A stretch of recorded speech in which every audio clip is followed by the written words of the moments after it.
પાદરાના ગાંધી ચોક વિસ્તારમાં આવેલ રામદ્વારા મંદિર ખાતે રામનવમી પર્વની ધામધૂમપૂર્વક ઉજવણી કરવામાં આવી હતી, જેમાં રામ જન્મોત્સવ સહિત વિવિધ ધાર્મિક કાર્યક્રમો યોજવામાં આવ્યા હતા, જેમાં મોટી સંખ્યામાં રામ ભક્તોની ખાસ ઉપસ્થિતિ જોવા મળી હતી।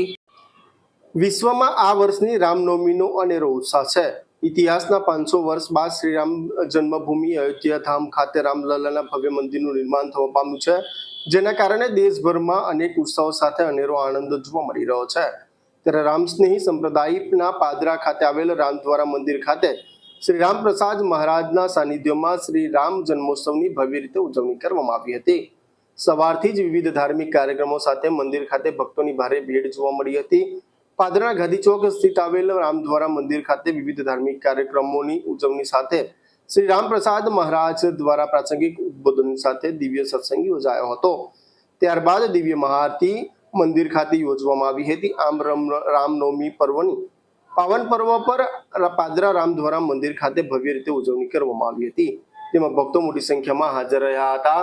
ખાસ કરીને વાત કરવામાં આવે તો પ્રભુ શ્રી રામલલ્લા નો પ્રાણ પ્રતિષ્ઠા મહોત્સવ છે તે દેશભરમાં ઉત્સાહપૂર્વક ઉજવવામાં આવ્યો હતો। ત્યારબાદ હાલના વર્ષે જે પ્રથમ રામનવમી છે જેની ઉત્સાહભેર દેશભરમાં ઉજવણી કરવામાં આવી રહી છે, ત્યારે તમામ જગ્યાઓ પર છે તે હાલ ઉજવણી કરવામાં આવી રહી છે।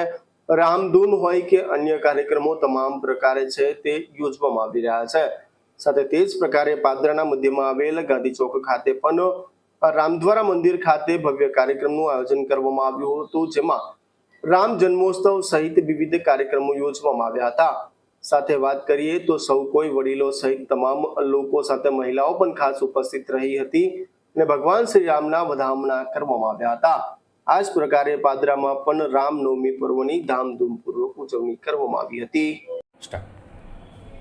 આજે આખા વિશ્વમાં રામ નવમીનો ઉત્સવ ઉજવવામાં આવી રહ્યો છે અને આ વર્ષનો રામનવમી ઉત્સવ એક ઐતિહાસિક ઉત્સવ છે કે 550 વર્ષ પછી અયોધ્યામાં રામલલ્લા વિરાજમાન થયા છે।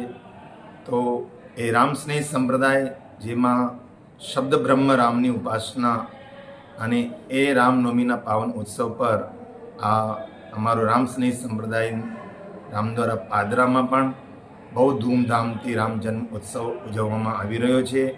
એની સાથે અમારા પૂર્વના અહીં ગાદીપતિ સ્વામી વિષ્ણુરામજી મહારાજ એમની પણ આજે નિર્વાણ તિથિ છે। એ મહાપુરુષના ચરણોમાં પણ બધા ભક્તો દ્વારા શ્રદ્ધાંજલિ આપવામાં આવશે। તો આ રામનવમી રામની મર્યાદા બધા ભક્તોના જીવનમાં આવે અને રામ સ્વયં મર્યાદા પુરુષોત્તમ છે। માતાના પ્રતિ કર્તવ્ય શું છે, પિતાના પ્રતિ કર્તવ્ય શું છે, પત્નીના પ્રતિ કર્તવ્ય શું છે, પુત્રોના પ્રતિ કર્તવ્ય શું છે, એ બધું જાણવું હોય તો રામના પાવન ચરિત્ર દ્વારા જાણવા જેવું છે। તો આ રામનવમીના ઉત્સવમાં બધા રામસ્નેહી પરિવાર, બધા સત્સંગી, બધા સનાતન પ્રેમી ભક્તોને અમારી રામનવમીની બહુ બહુ શુભકામના। ખૂબ આનંદ કરો, પ્રસન્ન રહો, એ જ મંગલ કામના।